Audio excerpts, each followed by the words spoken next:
Quiero daros la bienvenida a todos, ¿no? Para aquellos que no me conocéis, que creo que aquí todos nos conocemos. Pero bueno, soy Jonathan, uno de los pastores aquí en Bíblica Urbana. Y tengo hoy la bendición de entregar este mensaje que podemos hoy considerar a través de su palabra, como hemos visto. Esta gran bendición de poder tener hoy, aunque sea en el móvil, en la aplicación, con tantas versiones, o ya sea también una versión impresa, pero que tenemos una gran bendición de poder considerar la revelación escrita, la palabra de Dios. Y hemos estado durante las últimas semanas en este tiempo de Cuaresma, que es este periodo especial, tan especial para nosotros los creyentes, para poder meditar y preparar nuestros corazones antes de la alegría de la Pascua, de la resurrección de Jesús. Y hemos estado explorando juntos a través de estas semanas las últimas palabras que el Señor pronunció en la cruz, allá en el Calvario. Los 4 evangelios nos regalan 7 frases, si las sumamos en total, y cada una de ellas, al detenernos y al haberlas considerado un poco, podemos asomarnos directamente al corazón de Jesús, en esos instantes de sufrimiento. En esta serie tan hermosa que le hemos llamado No hay amor más grande. La semana pasada vimos con David una expresión que nos llevó a reflexionar sobre la humanidad de Jesús y las implicaciones de esta realidad, de la condición voluntaria del Hijo de Dios, habiéndose despojado de sí mismo, digamos, de sus prerrogativas divinas, de sus derechos que por naturaleza le correspondían, y tomó, como dice el apóstol Pablo, tomó esa forma de siervo y estando en un cuerpo humano, exclamó esta frase: tengo sed. Y veíamos y reflexionábamos acerca de la repercusión que eso tiene ahora para nosotros. El Hijo de Dios siendo sacrificado, pero teniendo una sed física que ahora nos permite a nosotros que nuestra sed espiritual pueda ser saciada. Si te lo perdiste, te invito a que puedas escuchar esa predicación en alguna de nuestras plataformas. Sin duda será de mucha bendición, como lo fue para nosotros la semana pasada. Y bueno, nos estamos acercando al clímax, al desenlace de esta narrativa de la pasión del Señor, de ese amor, expresión de amor, con estos 7 clamores de la cruz, de Jesús en la cruz. Pero antes de entrar de lleno en lo que hoy vamos a meditar, en las palabras que hoy vamos a meditar, te pido que me acompañes a hacer una oración específica para que el Señor nos hable y sea Él mismo el que toque nuestros corazones y traspase. Señor, gracias, Padre, porque cuando pensamos en todo esto que estamos considerando, tus momentos en la cruz, nos conmovemos profundamente. Y hoy, Señor, te pido que, así como lo has hecho cada semana, nos hables a través de tu palabra, que es viva y eficaz, y que es útil para redarguir, para corregir, para instruir, para enseñarnos algo, a fin de prepararnos para toda buena obra. Pero no solo eso, sino para poder ser cada día más transformados a tu imagen.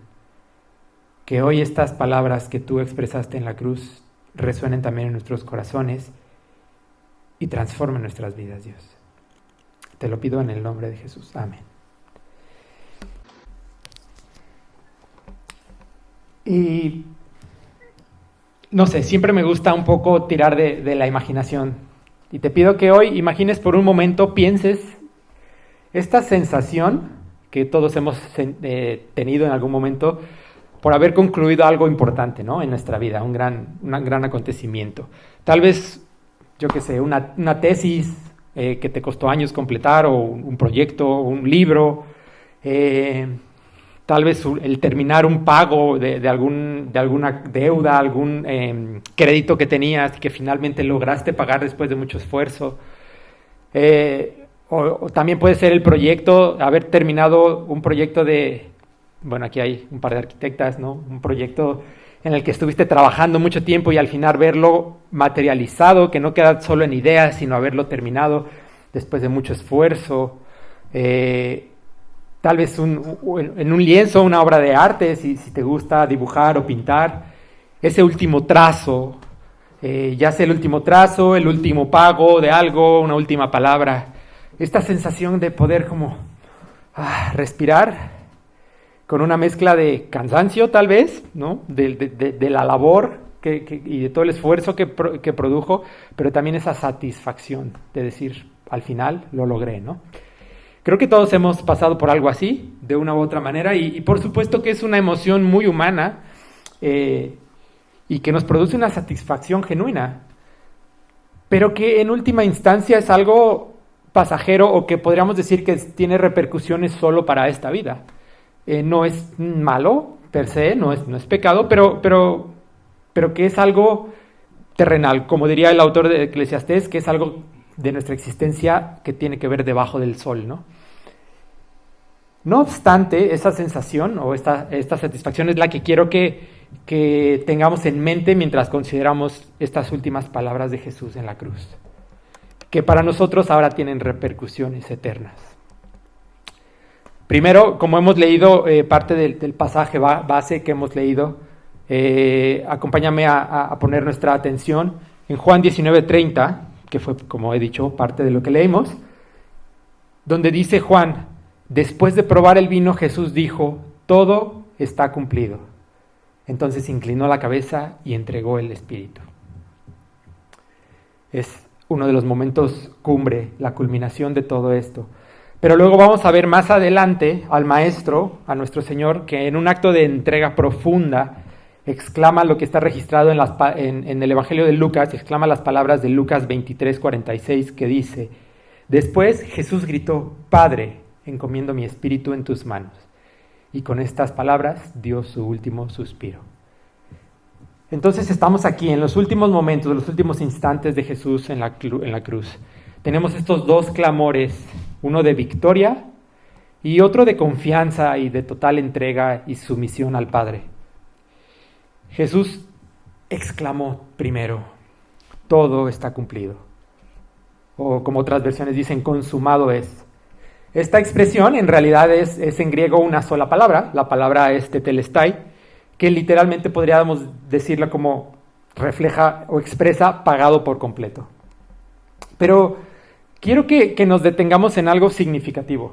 Justo antes de proclamar esa palabra final, Jesús dijo, como lo vimos la semana pasada, tengo sed. Eso lo dice Juan 19:28. Y el evangelista nos da una clave preciosa, esta como anticipo de esto que vamos a considerar hoy, en ese verso 28 precisamente, porque dice, sabiendo Jesús que todo estaba ya consumado para que la escritura se cumpliera, exclamó, tengo sed. ¿Te das cuenta? Hubo un instante específico en la historia del universo en el que la obra de Dios se completó. Es decir, podríamos de alguna manera decir que unos instantes antes todavía no estaba completado. Pero hubo un momento en el que Jesús dice, sabiendo que ya había sido todo consumado. Entonces un segundo después o un instante después ya estaba completado. Eso significa que ese plan eterno, divino, tuvo un momento de cumplimiento definitivo en la historia real y tangible en este mundo, en nuestra realidad, en nuestra línea de tiempo. Un plan concebido desde antes de que el tiempo incluso comenzase, cuando ya estaba en la mente de Dios el Cordero inmolado. Como dice 1 de Pedro 1:20, que Dios lo eligió, lo destinó, ese Cordero, para rescate de nosotros, mucho antes de que comenzara el mundo. Miles de años habían pasado esperando ese instante, en el que la voluntad del Padre sería consumada por fin, y todas las profecías se cumplieran, y se cerrara eso. Es como todo el flujo de la historia, antes de ese momento, apunta hasta este momento. Y todo el flujo de la historia después de ese momento regresa nuevamente a este punto. Jesús no solo estaba en medio de dos pecadores, como lo vimos hace algunas semanas. Jesús también estaba allí en medio de la historia, siendo el mediador entre Dios y los hombres. Piénsalo así.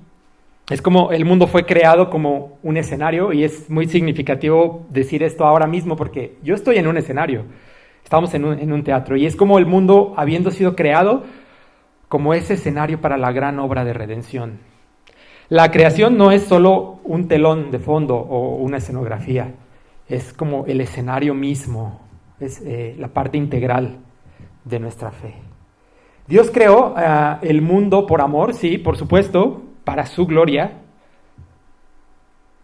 pero su propósito más glorioso se revela cuando Jesús redime, rescata a esta creación. La creación, sin duda, la creación y la redención están entrelazadas como los hilos de una misma historia que se entreteje. Esto es hermoso, esto es increíble. Pablo lo describe en Romanos 8, 19 al 21, y perdonadme hoy que voy a estar saltando muchos versos, espero no abrumarlos con tanto. La mayoría están ahí en la pantalla, si eres de tomar nota tal vez puedes simplemente apuntar las citas, pero hay algunas cosas que quiero considerar. Romanos 8, 19, 21 dice que toda la creación espera con anhelo el día futuro en que Dios revelará quiénes son verdaderamente sus hijos.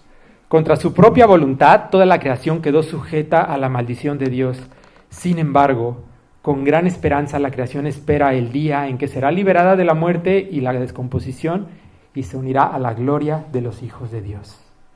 Los propósitos de Dios al crear el cosmos, todo cuanto existe, alcanzan su clímax en esa cruz. Consumado es, tetelestai. No solo es la culminación de la historia de la redención humana, sino también del propósito eterno de Dios para todo lo creado. Esto es muy profundo. Y Jesús, sabiendo cuál era su misión, ese propósito por el cual se encarnó, Él vivió toda su vida para cumplir la voluntad del Padre. Lo vimos desde pequeño diciendo, en los negocios de mi Padre es necesario estar. Y vivió bajo la agenda divina, bajo el reloj divino, comprometido en los negocios de su Padre, que no era solo sanar gente y hacer milagros y tener misericordia, por supuesto que eso era parte del plan, pero que en última instancia era dar su vida en esa cruz para el rescate de aquel que todo aquel que cree en ese sacrificio. Y entonces aquí hay algo mucho más personal para nosotros.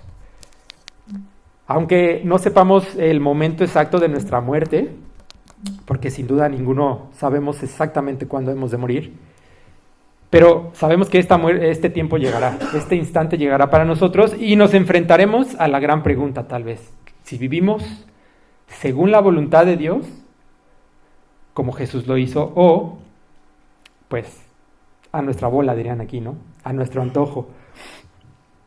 Nos arrepentiremos cuando estemos en nuestros últimos momentos de nuestra vida, por aquellas oportunidades perdidas, por tal vez los talentos enterrados o desaprovechados,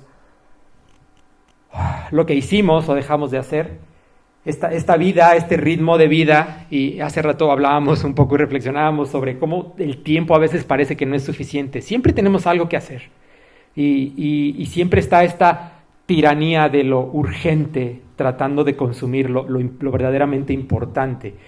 Y todos al final desearíamos llegar a nuestros últimos días con una conciencia tranquila diciendo que hemos cumplido todo nuestro propósito y que hemos completado todo para aquello a lo que hemos sido creados. Pero la realidad es que solo Jesús pudo decir eso con total certeza. Eso por un lado nos libera de esa carga. Pero además, esto tiene implicaciones eternas, como lo he dicho, para nosotros. Jesús murió joven, 33 años, creo que es joven, pero sin remordimientos. Murió sabiendo que Él había hecho todo lo que el Padre le encomendó. En el Monte Calvario, ahí, colgado en esa cruz, entre el cielo y la tierra, pronuncia una palabra que resuena a lo largo de los siglos, pero es como un grito de victoria. Consumado es, todo ha sido completado, todo ha sido pagado. Tetelestai. Una palabra que según las costumbres antiguas se usaba comúnmente en varios contextos, cuando algo había sido terminado o completado. Podía usarse, por ejemplo, en transacciones comerciales o deudas. Cuando estas habían sido pagadas en su totalidad, bueno, se ponía una inscripción que decía Tetelestai o una especie de sello. También se completaba, cuando se completaba una tarea, por ejemplo, de un siervo, que le informaba a su amo que aquello que le había sido asignado había sido completado, pues usaba esta expresión. También en contextos legales, cuando un criminal había cumplido su sentencia, la palabra Tetelestai podía escribirse en esa misma acta con sus cargos originales, indicando que había sido pagado por completo su penitencia o sus crímenes y que ahora era libre. Incluso de manera general, ¿no? Para indicar la conclusión o la compleción, la conclusión exitosa de una obra de arte, por ejemplo, que ya no había nada más que añadirle. Este sexto clamor de Jesús en la cruz, todo se ha cumplido. Todo se ha cumplido. Siguió a su grito de sed, a su clamor de sed. Y a pesar del sufrimiento, toda la agonía que hemos estado contemplando al pie de la cruz, murió con la satisfacción de una misión cumplida. Esa palabra, en esa corta frase que podemos decir tan rápido, Tetelestai, reside toda la certeza de nuestra salvación. Me puse aquí en mis notas, cómo desearía tener las palabras correctas para abarcar toda la profundidad de lo que encierra esta expresión. Sin embargo, con el tiempo que tenemos acá y con la ayuda con la ayuda del Espíritu Santo, vamos a considerar algunas de las cosas que implica para nosotros estas últimas expresiones de Jesús en la cruz. Y eso inevitablemente me lleva a pensar en toda la narrativa de la Escritura. En el libro de Génesis, que no lo vamos a leer obviamente, pero tú encontrarás en los primeros 2 capítulos este diseño original, la relación de amor, cómo Dios creó al ser humano a su imagen y semejanza desde el principio. Y su deseo era compartir con nosotros una relación íntima y de amor. Ese Edén, el jardín, era un lugar de comunión perfecta entre Dios, entre su creador y la humanidad, su creación. Un lugar donde no había dolor, ni muerte, ni separación. Todo era bueno en gran manera, dice el Génesis. Y la creación misma entonces testificaba de la gloria de Dios. Adán y Eva caminaban, como tú lo sabes, con Él, andaban con Él, disfrutaban de esa presencia perfecta, vivían en plenitud. Ese fue el diseño original, pero hay un momento en la historia en que esa raza humana, amada, libre, que vivía para reflejar el carácter de su creador, hay un momento en el que esa armonía fue interrumpida. Y viene lo que conocemos como la caída, la gran ruptura, narrada ahí en Génesis 3. Cuando Adán y Eva desobedecen, entonces se rompió esa relación perfecta que tenían con su creador. Y entonces el pecado no solo trajo culpa y vergüenza y temor, sino también trajo la muerte, separación y esclavitud espiritual. Y es una espiral descendente a partir de entonces, y la humanidad quedó atrapada en una deuda que no podía pagar. Desde entonces el mundo ha estado marcado por el dolor, la injusticia, la rebelión y el vacío profundo espiritualmente. Nuestra condición no es simplemente que hacemos cosas malas, sino que estamos muertos, como dice Efesios 2:1. Estamos muertos en nuestros pecados. Si no hemos, como condición humana, hemos estado así, muertos en nuestros delitos y pecados, y somos enemigos de Dios por naturaleza, según lo que dice Romanos 5:10. Pero, y me encantan los peros de Dios, pero Dios en su amor eterno no se quedó indiferente o de brazos cruzados. Y es en donde entra esta gran historia de la redención en la cruz, el precio pagado. Jesús vino como el cumplimiento de ese plan eterno del que hemos estado ya hablando, Vivió entonces en este mundo la vida que nosotros, que tú y yo no pudimos vivir. Pero además murió la muerte que tú y yo merecíamos en esa cruz. Él pagó el precio total por nuestros pecados. Tal vez has oído mucho ya esto y a nivel teórico o teológico lo entendemos, a nivel doctrinal. Pero muchas veces perdemos de vista esto, que cuando Jesús dijo tetelestai, no era solo un suspiro de derrota, era un grito de victoria. Era una declaración legal. Ahora nuestra deuda había sido pagada completamente. Jesús no dejó nada pendiente. No quedó ni una sola ofensa sin cubrir, ni una sola exigencia de la justicia divina sin satisfacer. Esto es muy profundo.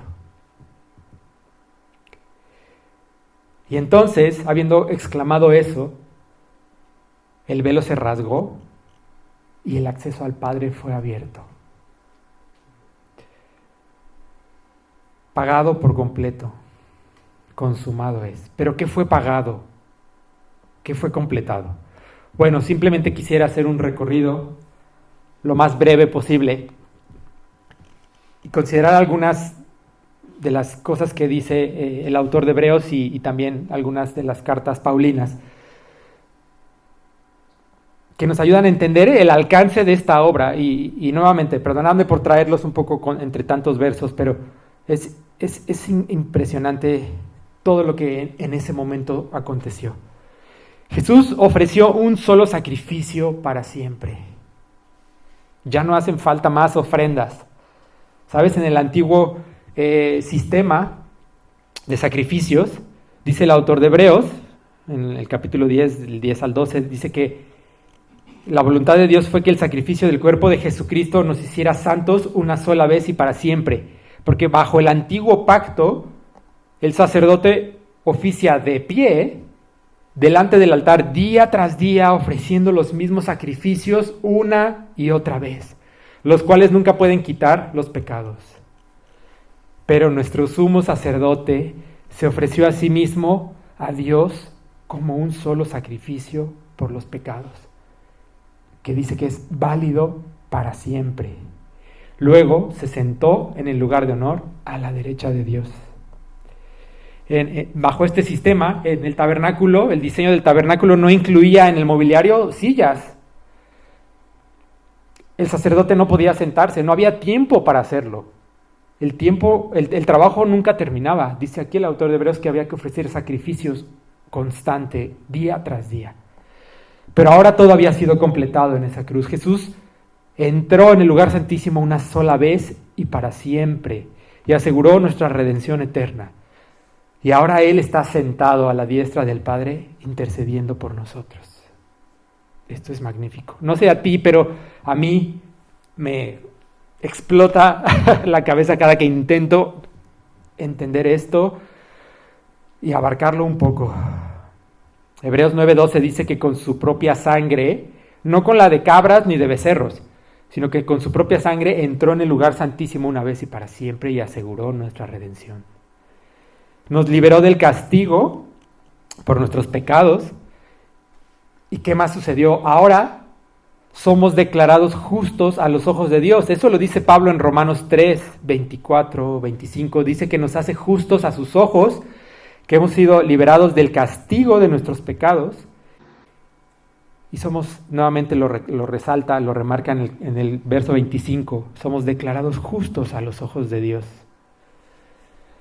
Justos, como si nunca hubiésemos pecado. Entonces eso implica que Él canceló esa acta con cargos que nos declaraban culpables. Colosenses 2:14 dice que Él anuló, canceló por completo esa acta con los cargos que había contra nosotros y la eliminó clavándola en la cruz. Todo, absolutamente todo fue pagado, fue cumplido. Esto significa que para ti y para mí ya no hay condenación. ya no hay condenación. Para los que están en Cristo Jesús, para los que estamos en Él, como dice Romanos 8:1, ya no hay condenación.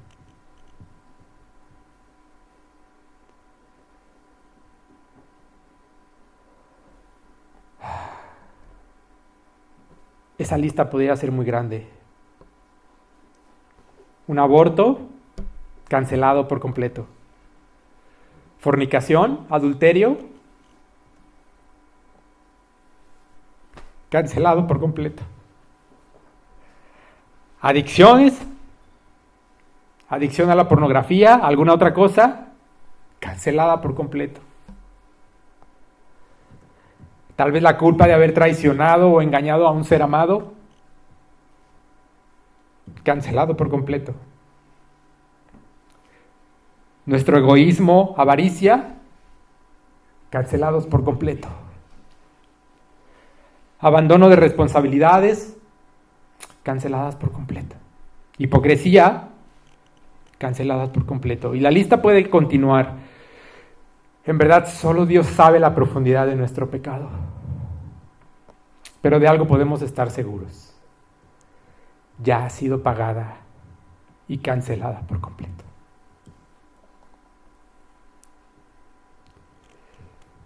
Y entonces en Lucas 23:46 dice que Jesús gritó: Padre, encomiendo mi espíritu en tus manos. Y con esas palabras dio su último suspiro. Con esa confianza final, ahora, y con la satisfacción de que todo había sido cumplido, todo había sido pagado, la deuda había sido pagada y cancelada, la obra estaba completada, no había más que añadir, como esa obra de arte.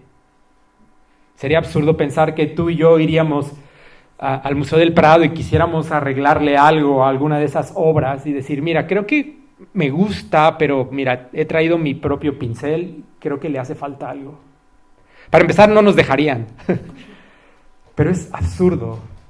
Incluso sería una falta de respeto, ¿no?, para el artista.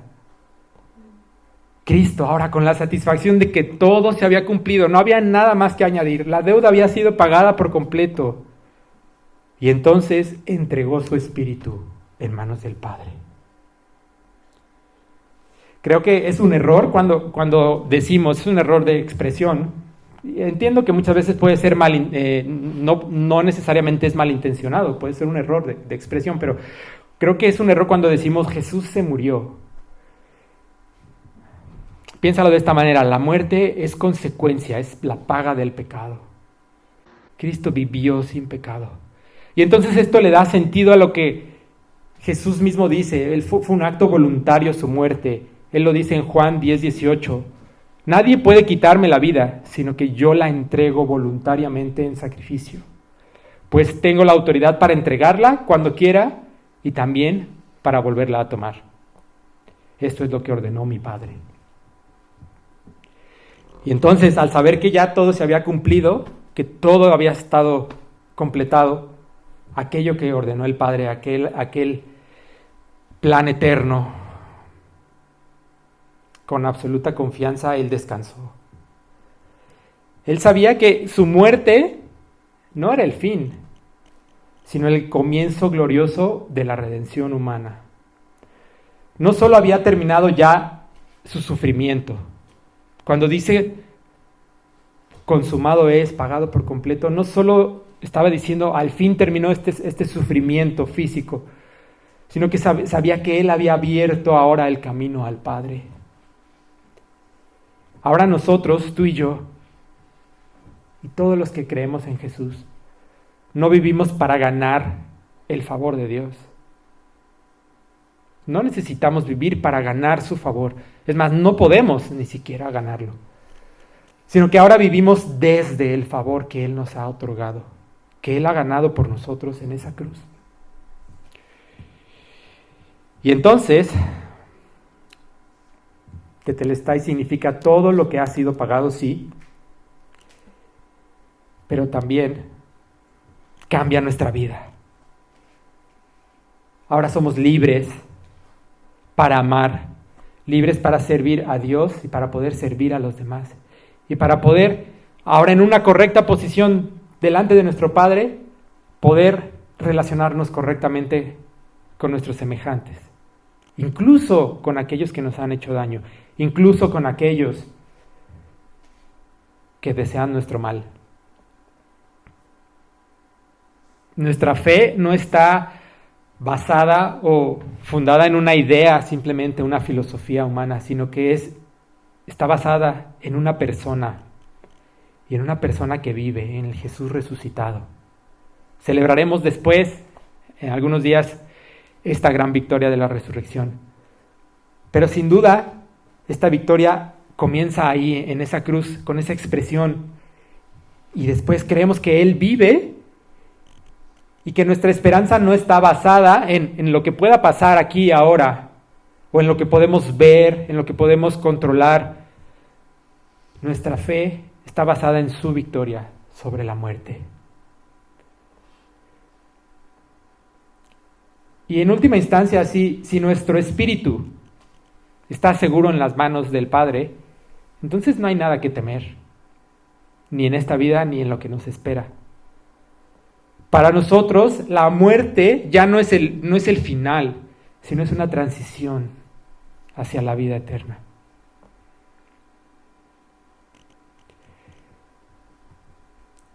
La victoria de Jesús en la cruz, entonces, transforma no solo nuestro destino eterno, sino que tiene repercusiones en nuestra vida diaria, en la manera que percibimos el día a día, en la manera que caminamos de la mano de nuestro Padre. Aún pese a las malas circunstancias, aún pese a las cosas en las que desearíamos no estar atravesando.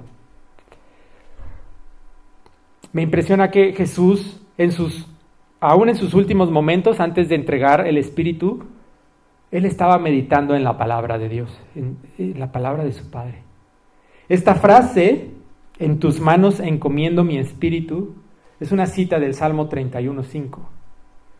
Un salmo escrito por David,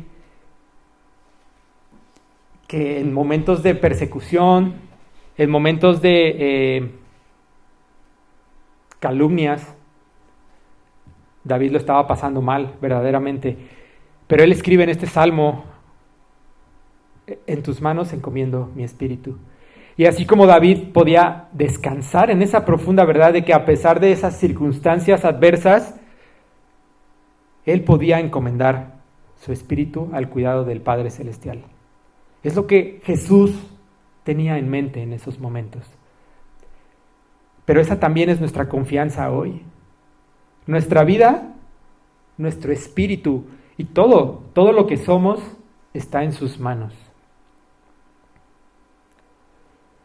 Cuando Jesús gritó ahí, exclamó en la cruz, pagado por completo.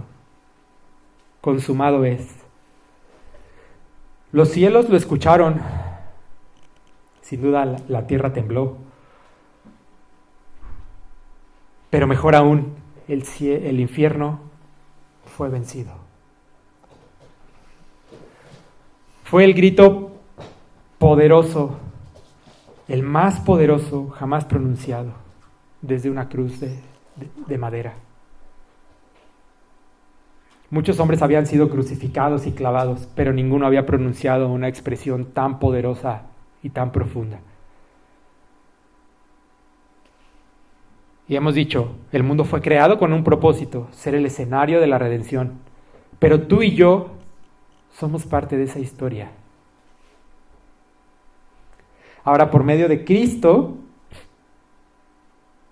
podemos regresar a esa relación perfecta, como lo era en el diseño original. Una vida de amor, plenitud y comunión con Dios. Mientras esperamos la redención final de todo, la restauración del todo. Pero vivimos en esta confianza, entre esos dos tiempos, que se extiende hacia el futuro, esperando la redención de todo, pero que desde ahora podemos decir, todo ha sido pagado, todo ha sido cumplido. Tetelestai para nosotros.